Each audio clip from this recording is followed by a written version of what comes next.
Saudara-saudara semua, selamat pagi. Pagi ini kita membahas Ulangan pasal 24. Pagi ini yang khotbah ada Pastor Joshua.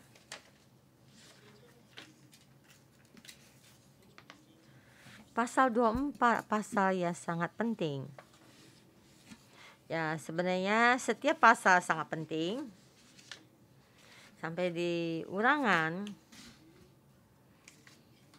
Kali ini saya sendiri, di saat saya melihat kembali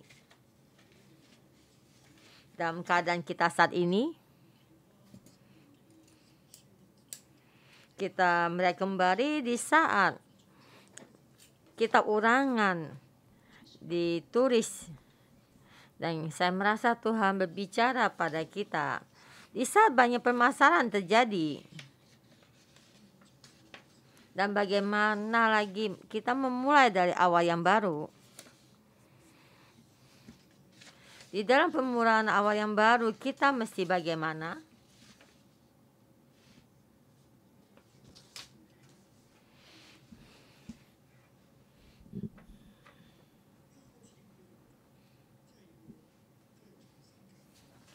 Jadi dari Ulangan di pasal yang pertama, kita mesti memulai, kita jangan takut, dan kita mesti menghargai yang baru. Dan saya membagikan firman ini di saat saya membawakan renungan pagi di kitab Ulangan dari pasal 1 sampai ke 4. Di dalam perjanjian Tuhan, kita mesti dengar dan jangan takut.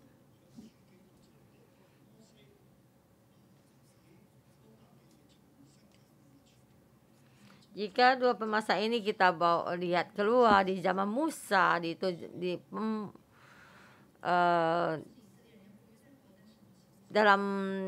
sini di saat bangsa Israel mau melewati Sungai Yordan, tetapi Musa tidak menyeberangi Sungai Yordan, dan menyeberangi Sungai Yordan banyak orang besar, dan juga melewati selama 40 tahun di dalam padang gurun, dan mereka mengalami, dan mereka jangan takut, dan mereka mesti mendengarkan Tuhan. Dan sampai di sini di zaman Raja Yosia dan juga di zaman Raja Hikia, di saat itu keadaan mereka sangat sulit. Dan di zaman Raja Yosia, di saat itu raja-raja yang lain yang dahulu tidak melakukan perkara yang baik, mereka sangat jahat. Dan juga memperbaharui tentang perjanjian Tuhan. Yaitu di situ ada satu gerakan Ulangan. Dan di situ pemurah itu di semua, jadi peraturan-peraturan yang dari Tuhan itu dikeluarkan, dan mereka menulis kembali dan merancang kembali. Jadi keadaan saat itu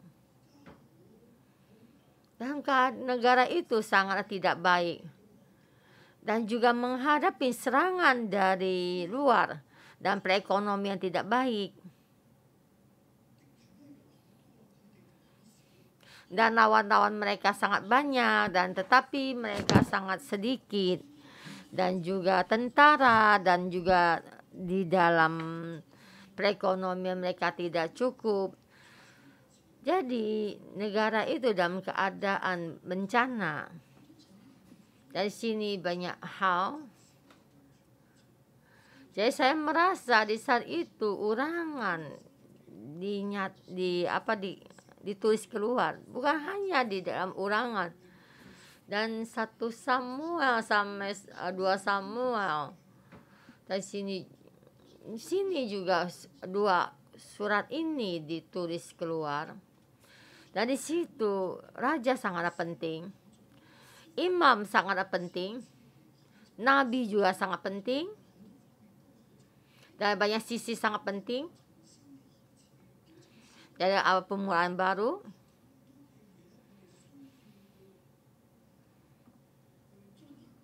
Kita melihat banyak hal yang mesti kita lakukan, dari perjanjian dan juga membicarakan tentang isi perjanjian ini dari pasal 5 sampai 11. Ini bagian kedua dari urangan. Jadi dalam perjanjian ini bagaimana, dan kita bisa melihat di urangan pasal 5 sampai 11. Dan sudah mendapatkan perjanjian ini, dan bagaimana kita bisa melaksanakan perjanjian ini. Jadi ayat 12 sampai 56 ini kita bisa melihat semua ini. Dan kita di sini ayat 12 sampai 26 kita bisa melihat bagaimana di dalam hanya bahasa Yesaya dan sampai Musa, dan bagaimana apa yang mesti kita perhatikan, dan kita mesti mendengarkan perintahnya. Dan perintah ini ditulis dan dibicarakan sekali lagi, jangan takut. Kita berpegang pada perjanjian ini dan benar-benar melakukan semua perintah ini. Ini pasal 12 sampai 26 dibicarakan.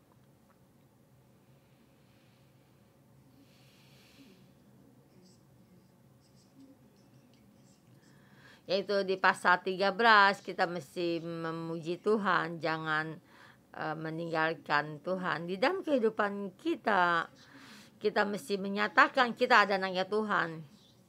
Itu ayat 14, ayat 15, 16. Kita mesti mempunyai hati yang beras kasihan. Ini sangat penting. Dan kejadian terjadi mulai dari pasal 17, dan ada permasalahan terjadi. Dan sang Israel bagaimana? Dan Musa berkata kepada bangsa Israel, di saat kamu masuk ke tanah Kanaan, kamu akan menghadapi banyak masalah, dan kamu bagaimana? Dan yang nyatanya bagaimana menyelesaikan permasalahan itu? Yang salah satu yang terpenting, mereka meninggalkan Tuhan dan pergi menyembah berhala. Yaitu pasal 17 dan 18 di sini dikatakan.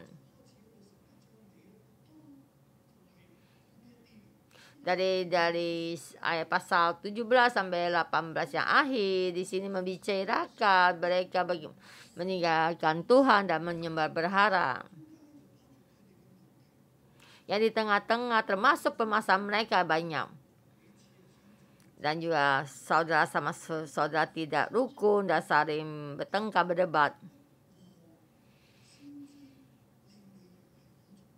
Dari sini di tengah-tengah dikatakan raja, imam, nabi itu sangat penting. Di saat bangsa Israel tidak ada damai dan mereka pergi menyembah Tuhan yang palsu, raja sangat penting, orang Lewi sangat penting, nabi sangat penting. Dan juga ada nabi palsu keluar. Jadi mesti menghilangkan nabi palsu, dan orang Lewi mesti bangkit dan raja membimbing. Dan berkata pada Yosua, kamu sangat penting, kamu mesti membimbing. Ya Raja Yesia dan juga Raja Hikia, kamu sangat penting, mesti bangkit. Orang Lewi mesti bangkit untuk mendukungnya. Dan raja dan orang Lewi bersama membawa satu kebangkitan. Dan kita membuat awal pemuraan. Dan sini kita membicara, kita hari ini juga sama. Kita menghadapi permasalahan baru.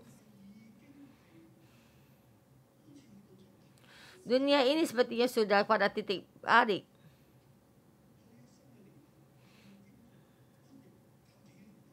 Di dalam kehidupan kamu pernah mengalami COVID ya, virus ya, sampai bertahun-tahun. Nah, mati banyak orang.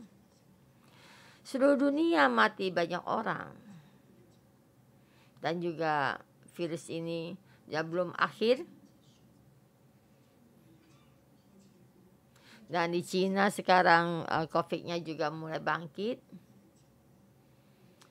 Jepang dan Korea juga tidaklah lemah, mereka juga sangat banyak kena. Dan kita di Hong Kong juga tidaklah lemah. Sebenarnya tidak pernah merasakan terjadi hal ini. Dunia ini tidak pernah merasakan seluruh dunia saat ini terjadi peperangan. Waktu Perang Dunia Kedua pernah, tapi sudah beberapa puluh tahun. Dan sekarang mulai lagi.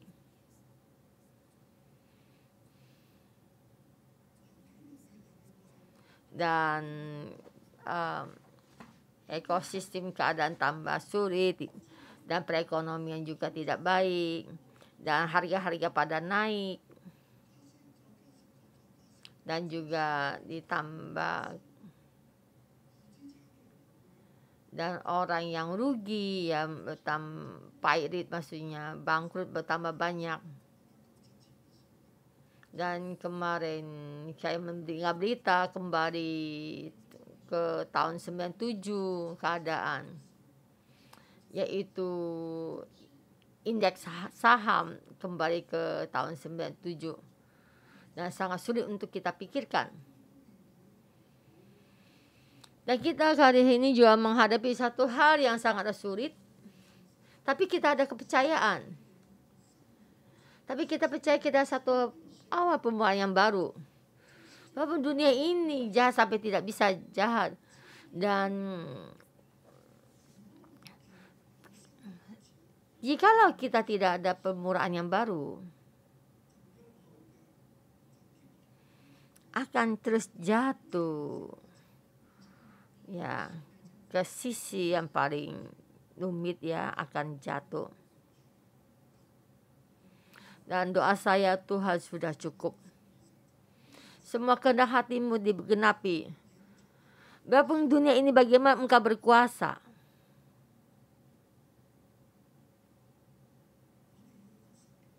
Kita ada pemuraan yang baru.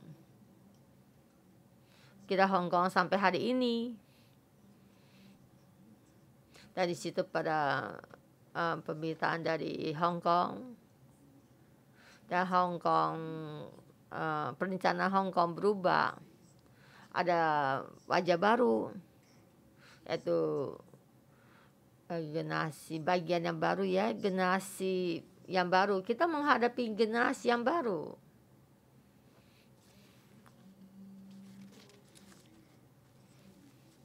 Di dalam dunia ini yang dalam kekacau balauan, kita memasuki satu bagian hal yang baru. Seperti Raja Yosia, seperti Yosua mesti melewati Sungai Yordan. Apa yang mesti diperhatikan? Dan saya merasa Tuhan mau berbicara kepada kita. Raja, orang Lewi, kamu sangat penting.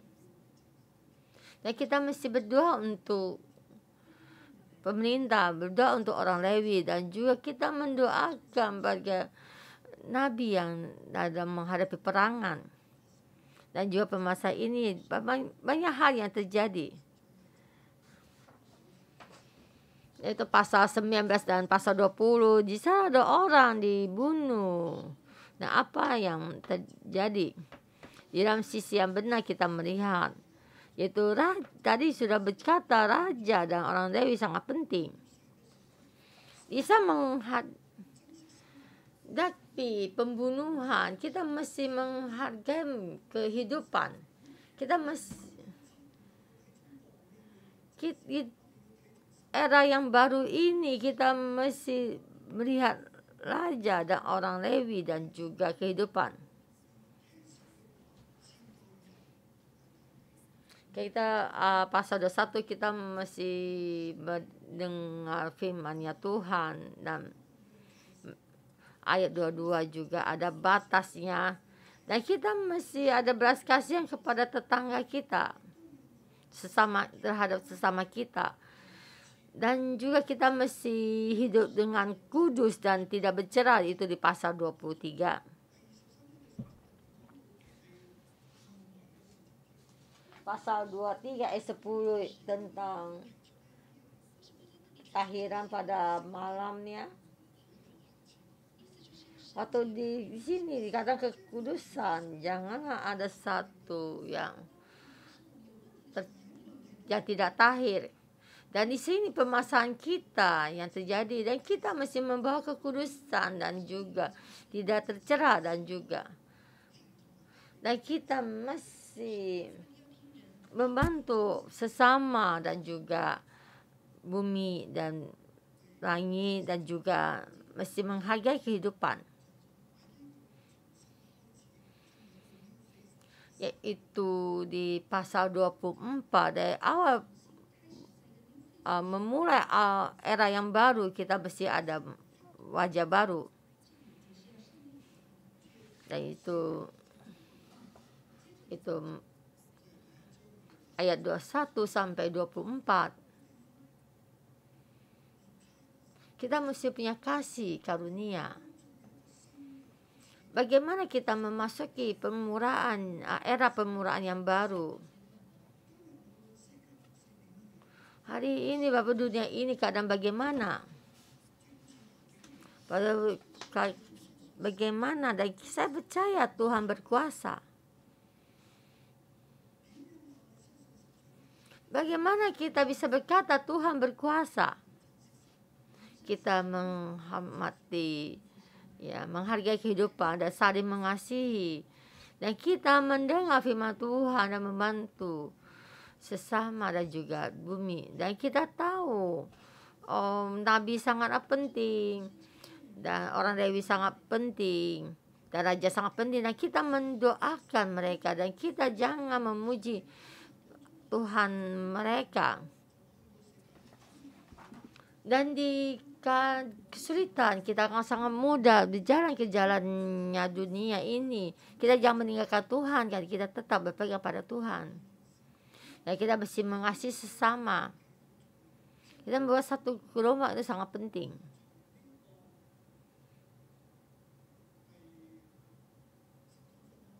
Dan mulai dari pasal 19. Jadi kadang-kadang mesti mengasihi sesama. Tadi karena bangsa Israel, kami mesti saling mengasihi. Dan pertama kamu mesti mengasihi Tuhan, dan juga mengasihi saudaramu, dan mengasihi sesamamu. Dan sini juga bagian ini juga bagi dua bagian ini. Dan bagaimana mengasihi? Ada batasnya. Tapi kita mesti kudus. Ada juga kasih karunia. Dan juga saling memberikan kasih karunia. Di pasal 24 di sini dijelaskan sangat jelas bagaimana mengasihi dengan kasih karunia.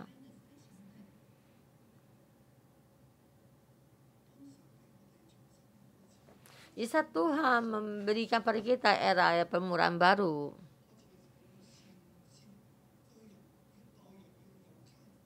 Jadi di semua pemuraan, dan kita mesti ada kasih karunia. Ayat 1 sampai ayat 4. Itu istri mengasihi istri yang sudah dicerai, ya. Jadi ada permasalahan jika istrinya dicerai, ya, hubungan suami istri akan letak. Pemulanya mereka sangat bahagia. Tapi karena mereka meninggalkan Tuhan, mereka di dalam dosa. Dunia ini terus di dalam pemberontakan dan perpecahan. Bangsa Israel walaupun mereka di dalam tanah perjanjian, tetapi mereka meninggalkan Tuhan, dan banyak permasalahan terjadi, dan permasalahan keluarga dan hubungan tidak baik.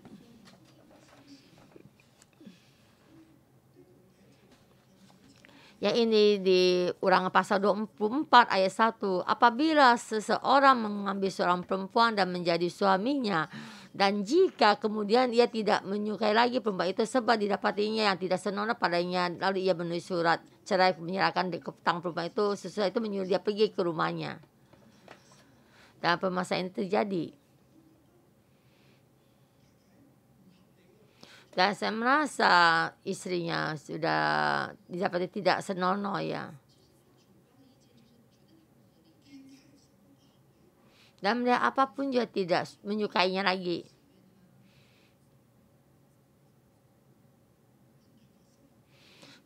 Kejadian sudah terjadi dan bagaimana melakukan dan bisa menuliskan surat cerai.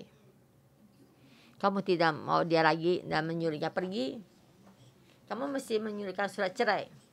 Tidak boleh tidak ada surat cerai. Jangan menyuruh dia pergi dengan begitu saja. Kamu mesti ada pernyataan, surat pernyataan kalau kamu sudah menceraikannya. Ini yang kedua ya.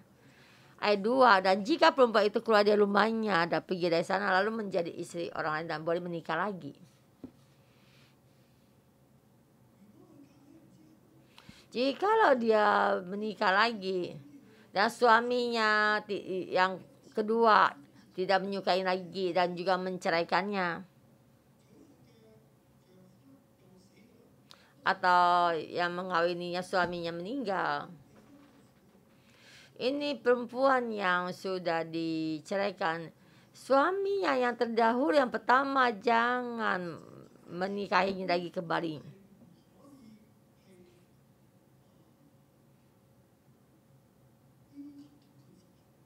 Dan suami yang pertama yang terdahulu jangan meminta satu ini berukun lagi ya sama dia. Kenapa di sini ya ditulis mesti ada tulis surat cerai? Karena dia sudah menikah lagi ya. Dan dia sangat bahagia, senang. Dan suami yang pertama itu bagaimana? Dan yang berkata, saya sekarang mau kamu kembali pada saya. Kamu ada milik saya. Di dalam suatu hukum, mesti terhadap perempuan yang sudah diceraikan, ini mesti ada kasih. Walaupun suami yang kedua yang menikah padanya sudah meninggal, dia tidak boleh menyuruh istrinya kembali. Kamu pergi, kamu balik dan kembali. Dan dia meninggalkan kamu, dia mendapat surat cerai kamu, dia sudah bebas. Jangan kamu menghargai jalannya. Dan kamu sudah menikah, kamu sangat bahagia. Dan saya sangat menderita. Tidak, kamu mesti balik kepada saya, tidak boleh. Dia sama kamu tidak ada hubungan lagi. Jadi kita mesti memberikan kasih karunia dan juga kita memberinya surat cerai. Jika kamu menikahinya lagi, kamu membuat kekejian di hadapan Tuhan. Dan Tuhan tidak suka dengan ini karena kamu tidak ada kasih karunia. Kamu sudah membuat kekejian.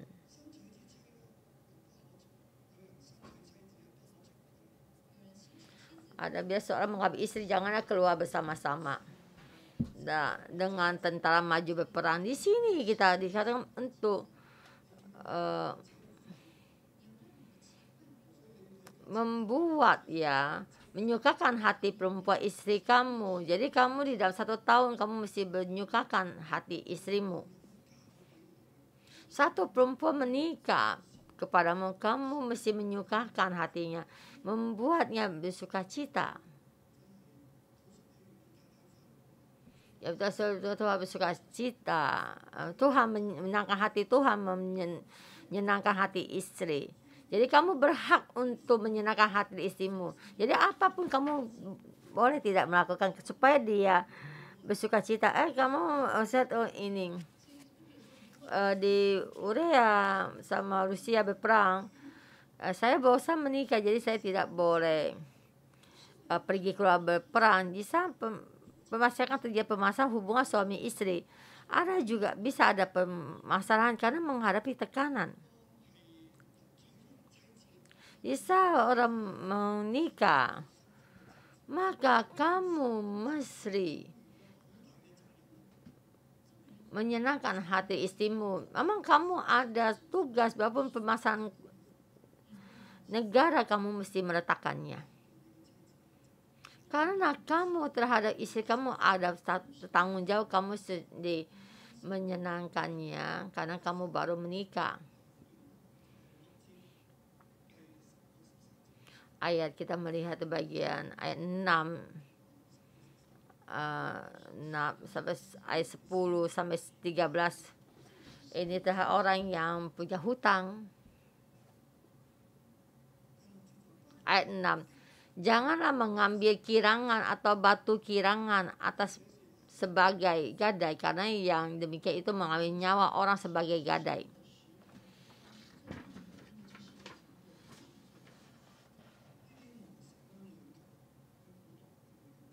Ini batu kirangannya, ini sebenarnya ada dua bagian ya. Atau untuk kalau digerakkan bisa menggiring batu giringan gitu ya. Menggiring beras pakai tepung gitu ya. Yang pernah siapa yang pernah menggiring ya? Waktu saya juga waktu kecil sudah melakukan itu minyak wijen ya, wijen. Atas ini mengalir keluar dan akhirnya dimasak menjadi sup wijen ya. Orang itu jualan ini wijennya, dan saya membantunya ya. Jadi saya tuh mendapatkan 1 mangkok sup wijen, dan wijennya dimasukin ke lubang itu dan dikasih air sedikit dan juga digerakkan untuk begini keluar, dan akhirnya air itu mengalir dan di bawahnya mengalir ya, bisa menampung wijennya. Jadi di atas ada batu dan di bawah batu itu ada batu kirangan, maksudnya untuk menggiring. Mereka membuat mereka untuk berbikin kue, tetapi batu kirang yang kamu ambil, mereka akan mati kelaparan. Janganlah mengambil batu kirangan sebagai gadai. Mereka tidak bisa makan.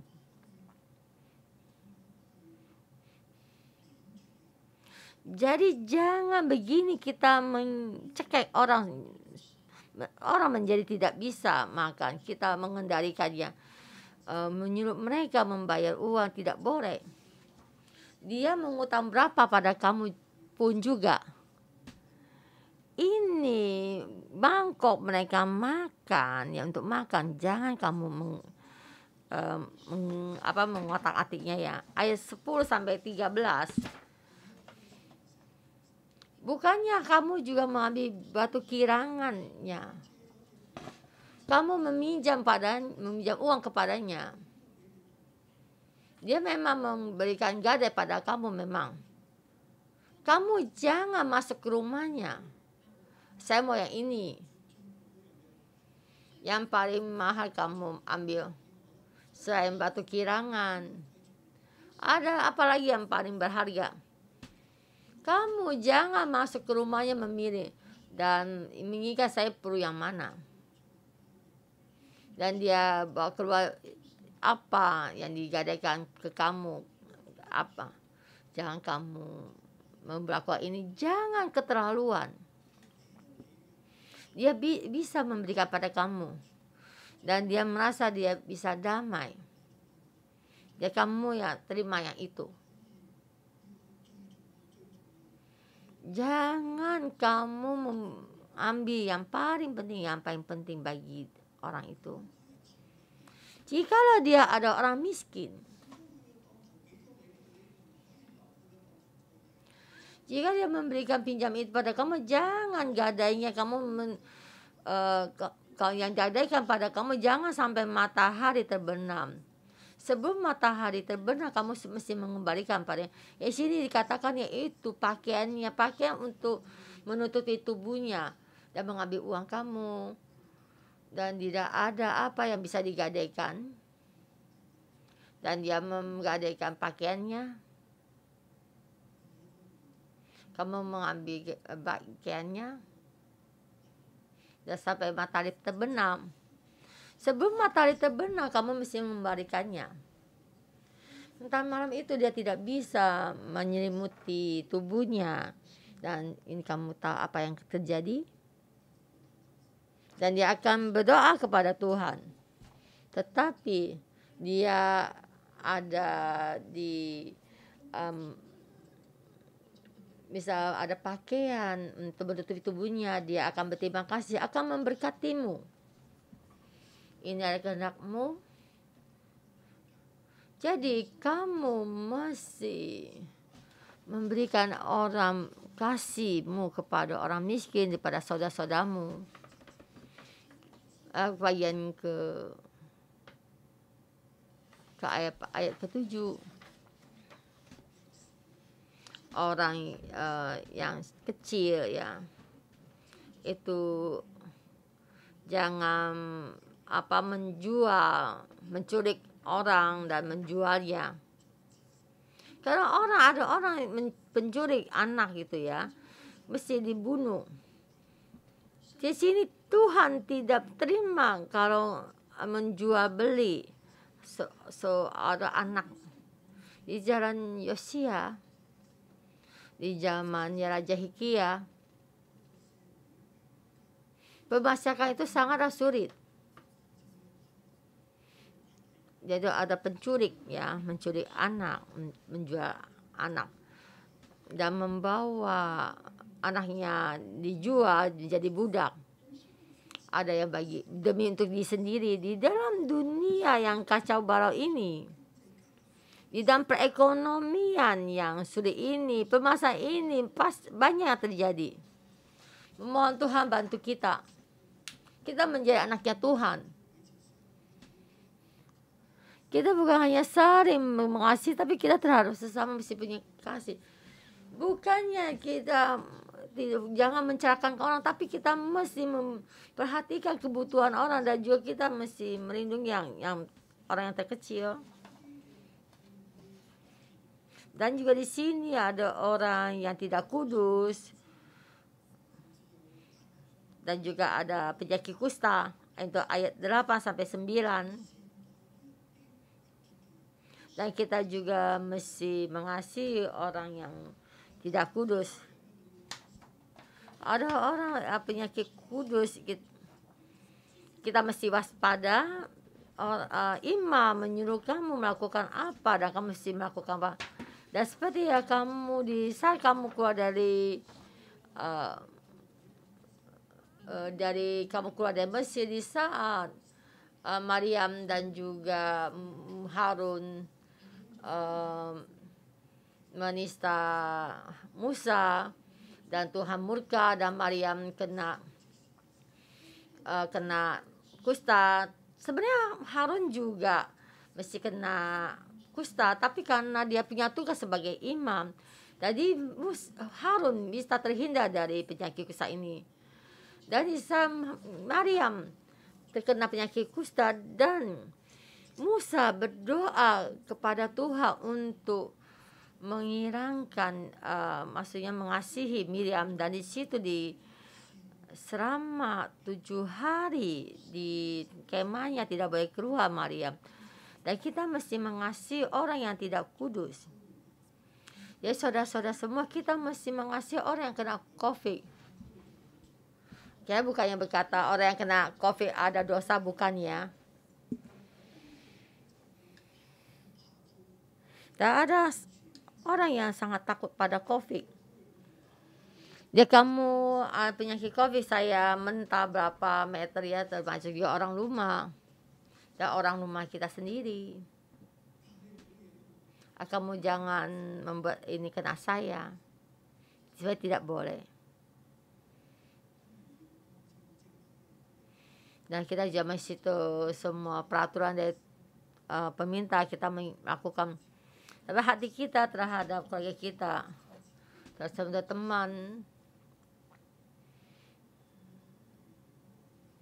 kena COVID jika seorang diri di penjara satu tempat, tidak ada yang melayani dan sangat sulit. Kita mesti melayaninya. Dan ini orang yang kena penyakit kusta juga, makanan mereka dan banyak hal yang kebutuhan mereka, dia membutuhkan orang luar memberikan pada mereka di tempat itu, sangat membutuhkan. Di luar kemah tidak ada tempat tidur, apapun tidak ada. Daging juga busuk, tubuhnya, dagingnya ini ya hancur ya gitu.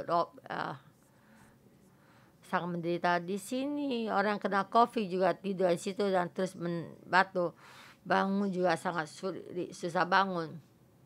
Dan ingin juga merebus air juga sangat sulit, bukan untuk makan. Sangat membutuhkan ini belas kasihan. Jadi hari kita saat ini, kita mempunyai kasih terhadap seorang. Orang yang terkena COVID. Kita lihat ayat 14-15. Kita juga mesti mengasihi pekerja harian yang miskin atau orang asing. Kamu jangan menistanya. Orang pekerja yang miskin kamu jangan menistanya. Jadi gajinya kamu jangan sampai besok matahari terbenam. Jadi jangan sampai besok. Jangan sampai melewati hari jam 6 malam. Yang terakhir jam 5 sore kamu mesti membayar gajinya atau upahnya padanya. Jangan menunda sampai besok. Kalau besok tidak boleh lagi. Karena dia sangat tergesa-gesa. Tapi karena demi upah itu mereka bekerja, upah itu mereka untuk memelihara keluarganya. Jika mereka tidak mendapatkannya, dia akan berdoa kepada Tuhan. Kamu ada masalah. Supaya ia jangan berseru kepada Tuhan. Kenapa kita terhadap orang mesti ada kasih karunia. Kita dermawan ya. Memberkatimu, kita terhadap orang mesti ada kasih. Karena semua itu ada Tuhan. Ini adalah perjanjian Tuhan. Semua karena ada Tuhan.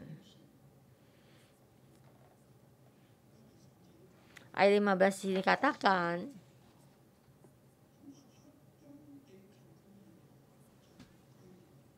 supaya ia jangan berseru kepada Tuhan mengenai engkau dan hal itu menjadi dosa bagimu.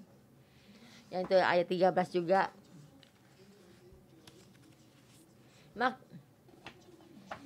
Supaya dapat tidur dengan memakai pakaian dan memberkati engkau, maka engkau akan menjadi benar di hadapan Tuhan Allahmu.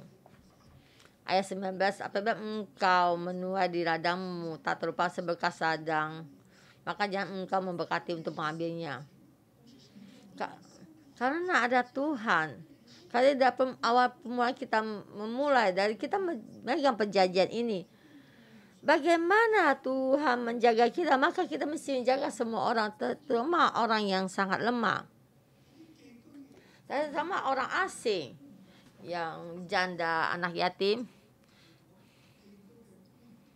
Ya sini di ayat 17-22 dikatakan orang asing dan anak yatim, kita mesti mengasihinya. Kita jangan engkau mengambil pakaian seorang janda menjadi gadai. Ambil pun jangan ambil. Pakaian pun juga sama seperti batu kirangan, kamu jangan mengambilnya. Kamu minjamkan uangnya, kamu jangan mengambil barang ini. Haruskah kau ingat bahwa engkau pun dahulu budak di Mesir dan engkau ditebus Tuhan Allahmu dari sana. Itulah sebabnya aku memintakan engkau melakukan hal ini. Dan bagaimana Tuhan memerintahkan ini, maka aku memberitakan ini terhadap orang asing. Kamu mesti punya kasih. Karena kamu juga di orang Mesir, kamu adalah orang asing. Kamu mesti tahu karena aku mengasihimu. Di saat kamu di ladang, di saat kamu menuai di ladang, tapi kamu terlupa dengan sebekas tunaimu di ladang, kamu jangan kembali mengambilnya, maka Tuhan akan memberkatimu. Di saat engkau memukul-mukul pohon jahitanmu, janganlah engkau memisah kembali. Dan hendak itu sekali lagi, itulah sebagai orang Asia itu bagaimana itu Tuhan akan memberkatimu. Dari habis kebun anggurmu juga sama, kamu mesti menyisakan bagi orang asing dan anak yatim dan orang janda. Kenapa? Kamu haruslah kau ingat bahwa engkau pun dahulu budak di tanah Mesir. Maka saya melakukan ini, memintakan engkau melakukan hal ini. Kamu dulu adalah tinggal juga di Mesir, dan orang Mesir juga sudah memeliharamu. Orang di tempatmu hidup, kamu mesti memberi makannya, memeliharanya. Kamu mesti ingat kamu pernah dikasih karunia, dan juga Tuhan telah menyelamatkanmu. Semua ada Tuhan. Amin. Saudara semua, kita hari ini menghadapi mulai era baru.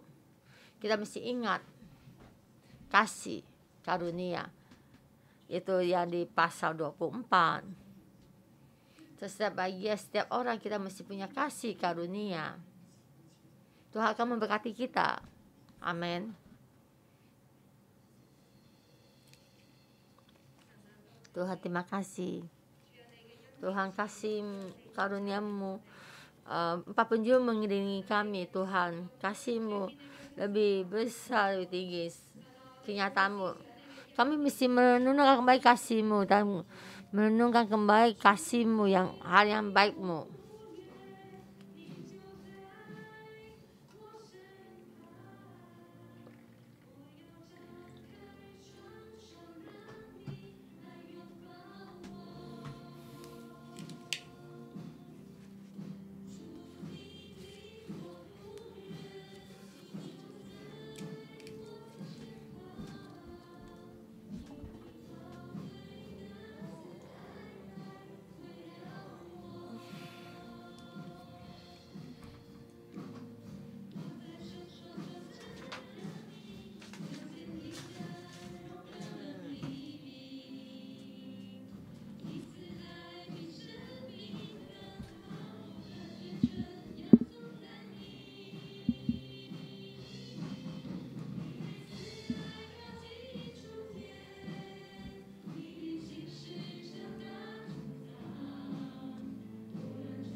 surga Yesus yang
Tuhan, di dalam-Mu ada kasih karunia.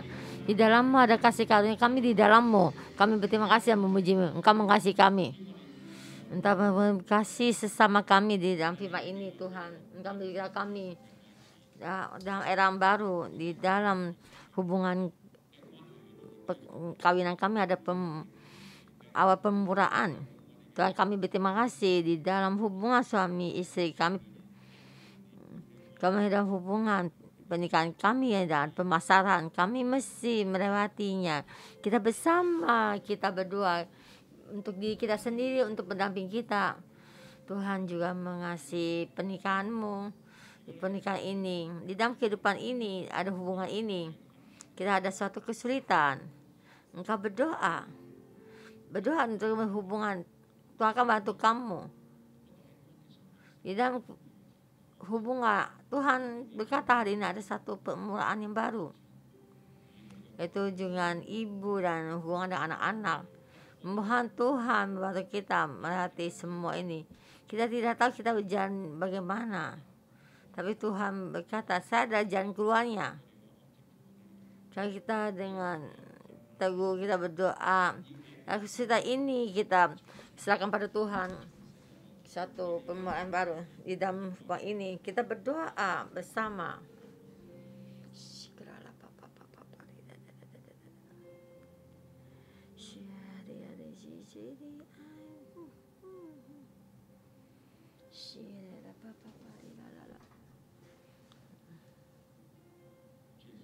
Tuhan Yesus, kami berterima kasih. Hari ini kami melihat Engkau sangat mementingkan hubungan suami istri dalam pernikahan ini.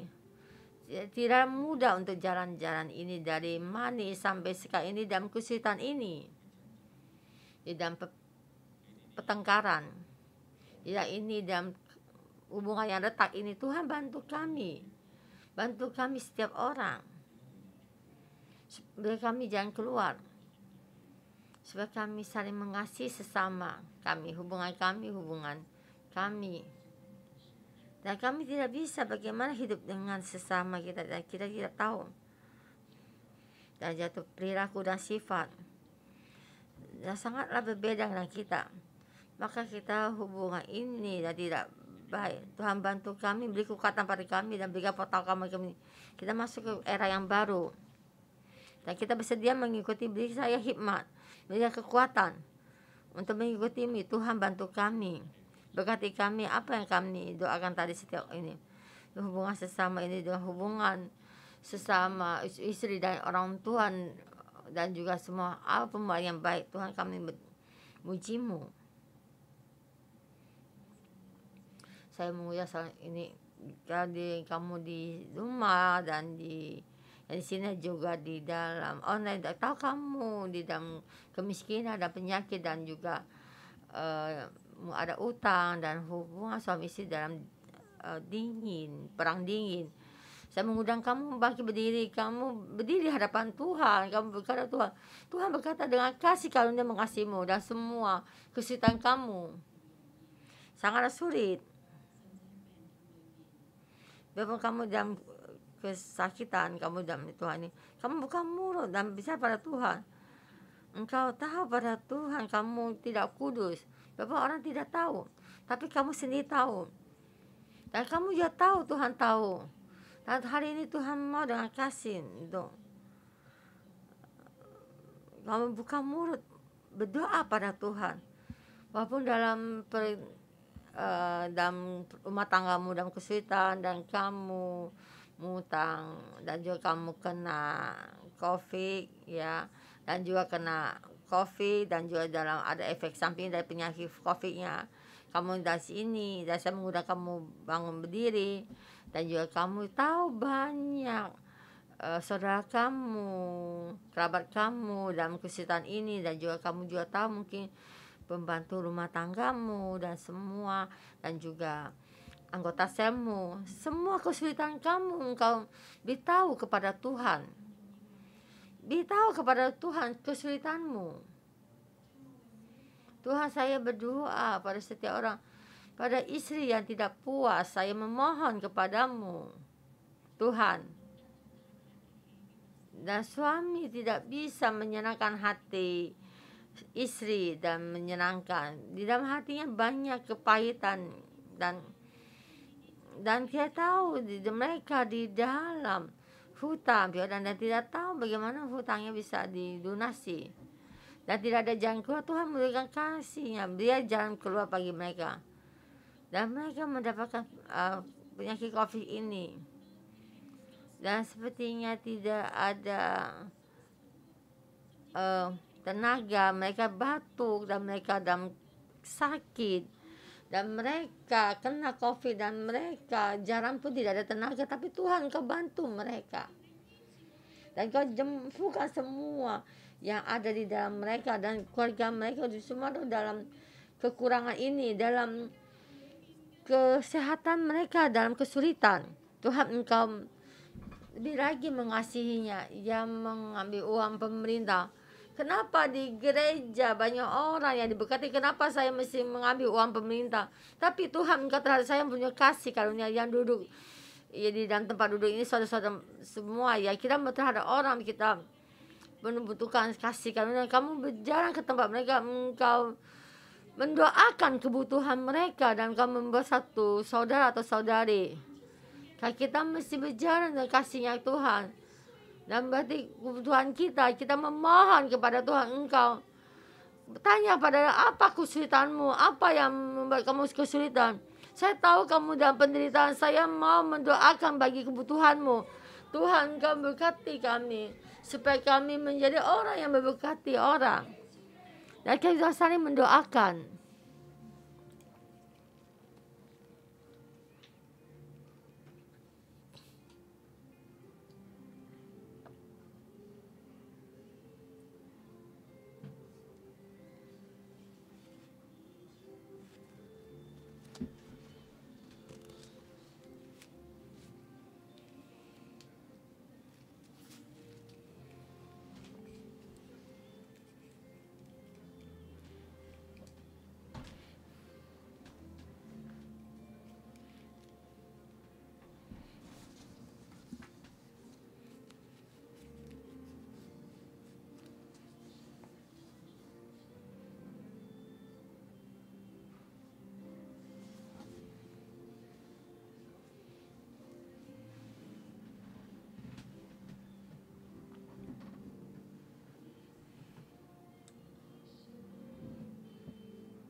Allah Bapa, kami membutuhkan-Mu. Allah Bapa, Engkau tahu kami setiap kebutuhan kami. Tuhan, kami membutuhkan kasih karunia-Mu. Kami membutuhkan pertolongan-Mu. Di saat kami berdoa, semua kebutuhan kami serahkan kepadamu. Tuhan, kami membutuhkan-Mu. Kami membutuhkan kasih karunia-Mu. Kami membutuhkan kasih karunia-Mu. Tuhan, bantu kami setiap saudara-saudara semua. Dan juga masuk saya sendiri. Engkau kasih-Mu membimbing kami, kehidupan kami. Dan bantu kami. Supaya kami semua hidup kami mengikuti-Mu. Karena Engkau ada Tuhan kami. Kami mengasihi-Mu, kami membutuhkan-Mu. Tuhan, kami membutuhkan kasih karunia-Mu. Kalau kita bersama bagi berdiri. Karena Tuhan, kami membutuhkan kasih-Mu, membutuhkan kasih karunia-Mu. Dan kita orang yang penuh kasih karunia.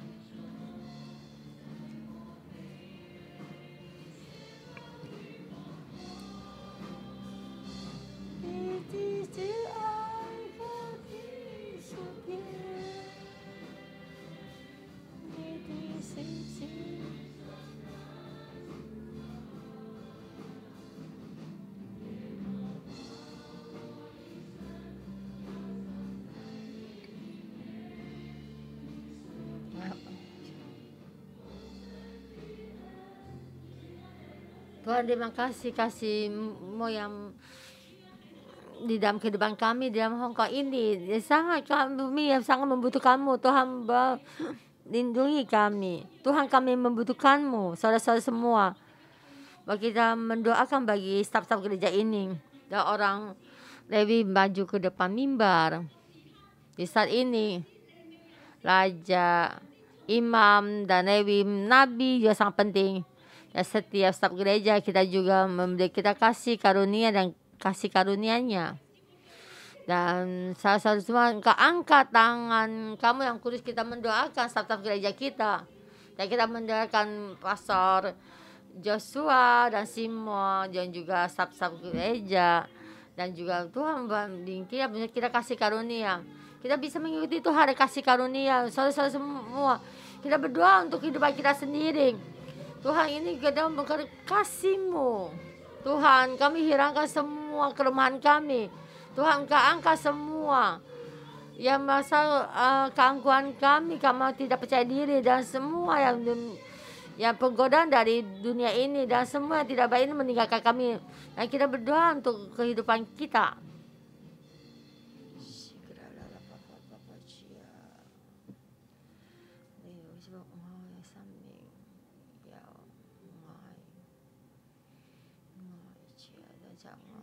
Allah Bapa, kami berharap padamu. Engkau berkati kami setiap orang Lewi, setiap staf gereja. Di dalam gereja kami ada orang Lewi. Tuhan, Engkau berkati kami setiap saudara-saudara semua. Di dalam pemasakan ini, kami setiap saudara ada orang Lewi. Di tempat ini. Dan melakukan satu hal yang milik-Mu, batu perusahaannya di dalam pemasyarakatan. Tuhan, dia juga mesti bangkit melayani-Mu. Dia selalu mewakili tempat-Mu. Tuhan, di dalam gereja menjadi orang Lewi. Kami membutuhkan kasih karunia-Mu. Tuhan adalah harta kami. Ada semuanya kami. Hati kami ada di dalam diri-Mu.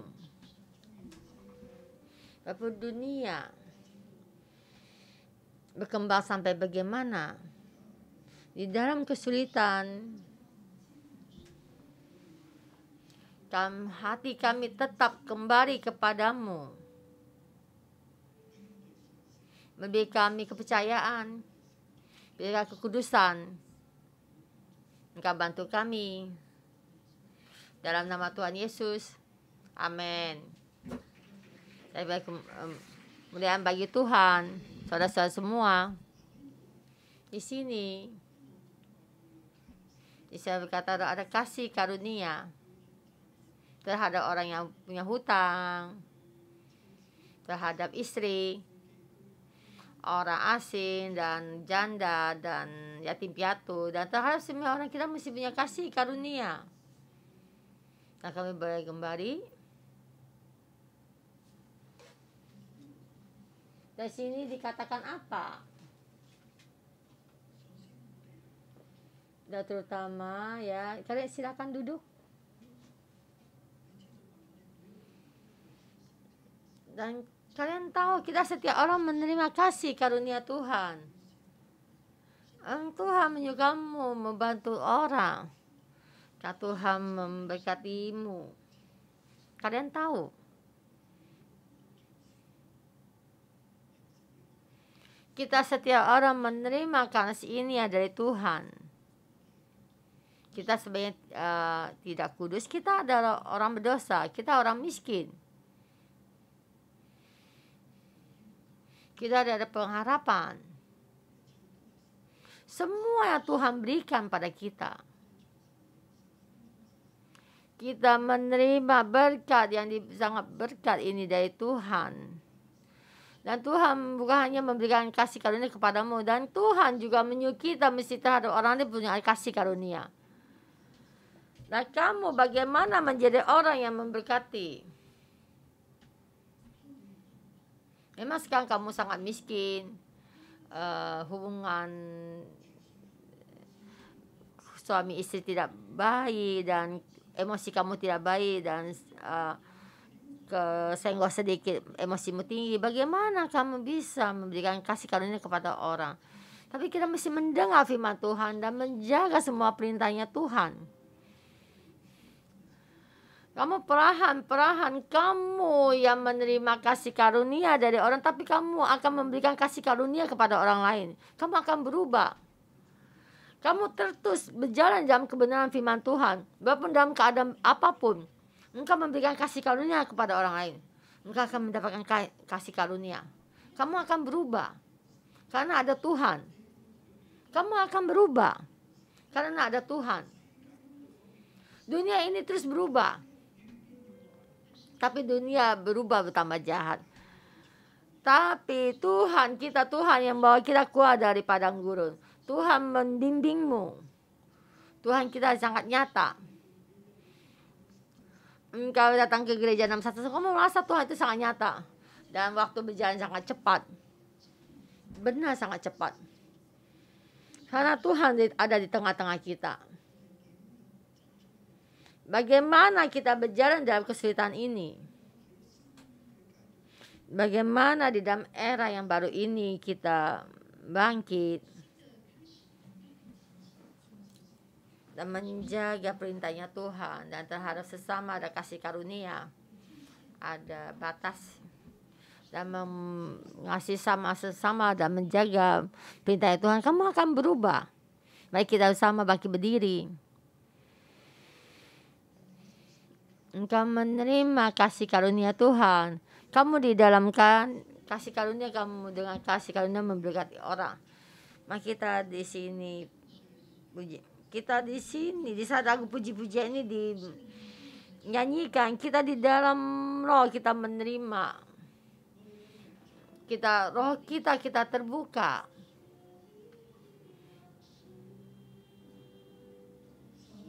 Tuhan, Engkau dan kasih karunia terhadap kami.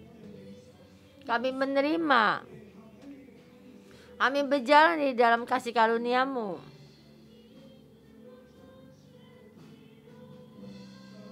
Tuhan, kasih-Mu Engkau berikan pada kami.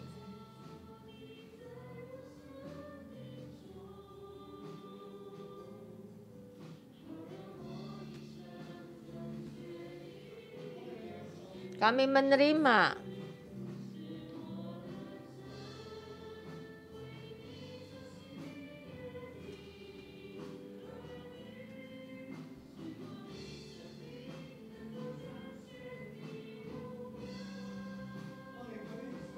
Kita angkat kedua tangan kita.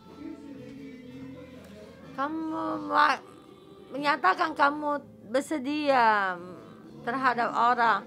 Kita menerima kasih karunia dari Tuhan. Dan kita juga kasih karunia kita terhadap setiap orang. Jadi mulai dari pendamping kita sampai ke pembantumu, sampai anggota selmu. Juga orang yang punya hutang kepadamu. Engkau juga dengan kasih karunia terhadap mereka.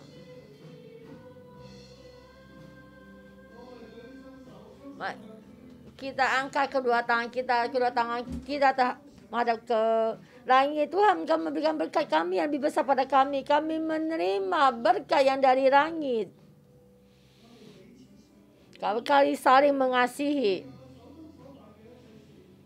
Tuhan, semua apa yang kami kerjakan karena kami sudah diberkati, Engkau berkati kami dalam nama Tuhan Yesus. Amin. Kemudian kita diberikan pada Tuhan berkati kalian semua.